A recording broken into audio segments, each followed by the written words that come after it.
O São Paulo continua na liderança do Campeonato Brasileiro. Só que a distância para os concorrentes caiu para 6 pontos. E agora o vice-líder é o Cruzeiro. Vamos a ela, a classificação atualizada depois da 20ª rodada. São Paulo tem 41, veja, vantagem do São Paulo caiu para 6 e o Cruzeiro é o segundo colocado. Caiu para 6 e mudou o vice, né? O Botafogo, que estava a 7 pontos do São Paulo, acabou caindo para 4º lugar. Mantém-se aos 7 pontos do São Paulo, mas já é o 4º colocado. O técnico Paulo Bonamigo que vai falar sobre esse empate em 0-0 com o São Paulo aqui no Serra Dourada. O Goiás chegou até a ser pressionado aí no final, né, Bonamigo? Mas acabou segurando o resultado. Para o São Paulo, melhor que é líder. Para o Goiás, nem tanto. Eu jogo em casa, por mais que nós sempre estamos enfrentando o líder da competição, a motivação é muito grande de conseguir vencer.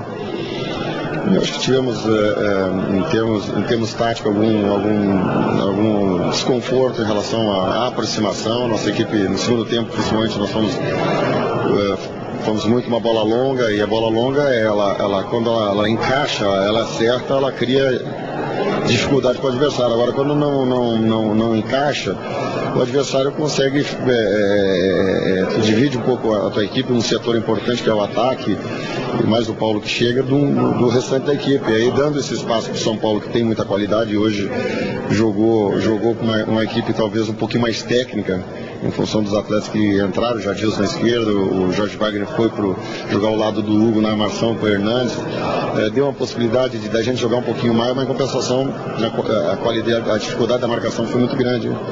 Acho que o importante foi que nós conseguimos resistir bem. O Arley novamente teve uma tarde e noite muito boa, e isso foi decisivo dentro do jogo. O São Paulo, né, Renato? No segundo tempo, um massacre. O Goiás foi melhor no primeiro tempo, mas no segundo foi um autêntico massacre do São Paulo, que a bola não entrou. Primeiro por algumas grandes defesas do Arley e depois por detalhe. Bateu na trave, passou raspando. Enfim, o São Paulo poderia ter vencido o jogo sim, mas o Goiás no primeiro tempo foi um pouco melhor do que o São Paulo. Agora, é curioso, eu concordo com o Renato que no primeiro tempo o Goiás criou mais chances e o São Paulo dominou no segundo tempo. Agora, quando o São Paulo dominou, ele foi muito mais ameaçador, né? Muito mais incisivo. Muito mais incisivo do que o Goiás. E o São Paulo contra um adversário difícil, né? Enquanto o Goiás lá em Goiânia sempre é uma partida muito dura, o São Paulo mostrou que não sentiu a saída do Josué, né? Foi bem substituído, São Paulo pressionou. Foi até injusto não sair de lá com a vitória. Vamos ouvir agora o Jadilson, ao vivo aqui no Troca de Passes. Carlos Cereto. Boa noite, Luiz Carlos. Boa noite aos amigos do Troca de Passes. Deixa eu ver se eu consigo mostrar. Mostra aí, Jadilson. A marca da chuteira. Quem é que te pegou assim, desse jeito no campo? O Kleber Gaúcho. O juizão falou que não foi nada, né? Mas faz parte do futebol. Mas você acha que foi maldade dele? Não, o Kleber Gaúcho é um jogador que chega forte. Eu acho que não foi maldade não, pelo que eu conheço ele, a gente somos amigos e jamais ele ia fazer com maldade para me quebrar. É teu amigo, você imagina se não fosse, hein? Imagine se não fosse. Me diz uma coisa, foi um 0-0 gostoso de se ver, um 0-0 onde as duas equipes tiveram oportunidades e o São Paulo poderia ter vencido. É verdade, né? A gente sabe que o Goiás jogando em casa é forte, né? E foi um jogo bonito, né? Onde as duas equipes criou várias oportunidades. Eu acho que o São Paulo criou mais, né? Poderia ter saído com a vitória, mas foi um bonito jogo. Como é que é jogar esse time do São Paulo com tanta concorrência na tua posição? Tem o Jorge Wagner, que joga por ali, que é o titular, né? Hoje você entrou na posição, o Jorge foi pro meio, tem o Richarlison, tem o Júnior. Como é que é essa concorrência toda? Só tem fera, né? Tem que estar sempre trabalhando, né? Eu acho que quando surgir as oportunidades tem que tentar atuar bem, né, para estar agradando ao professor. E o profissional tem que estar sempre preparado, né? Hoje eu tenho minha autocrítica, eu acho que eu fiz uma boa partida e espero que nas oportunidades que surgir para mim, eu venha trabalhar bem. Obrigado, Jadilson. Aqui é o Muricy, Luiz Carlos. E por isso que a gente às vezes põe um time para jogar, mas consciente que o time também é muito forte. Muricy, boa noite. E a importância de saber mexer as peças, de escalar o time de acordo com as características dos jogadores. Hoje, por exemplo, você disse que escalou o time pensando muito na parte física, porque é complicado jogar aqui no Serra Dourada, com alto, irregular. Eu queria que você falasse sobre isso. Não, acontece que como nós não tínhamos o outro volante, né, no caso o Richardson, então ia jogar só com um volante só. Então os outros dois homens de frente não podem ficar separados. O Dagoberto ele tem um pouco de dificuldade ainda, porque ele ficou um tempo parado. Então a gente tem que ter um jogador que compõe também o setor de meio campo. Você não pode jogar só com um volante aqui nesse campo. Então você tem que casar as peças. E o Jadilson também estava descansado, o Júnior jogou no meio da semana, ele conhece bem o estádio, está acostumado, tem força e jogou bem também. Então eu acho que o elenco é importante, só que o técnico tem que conhecer bem e tentar mexer as peças.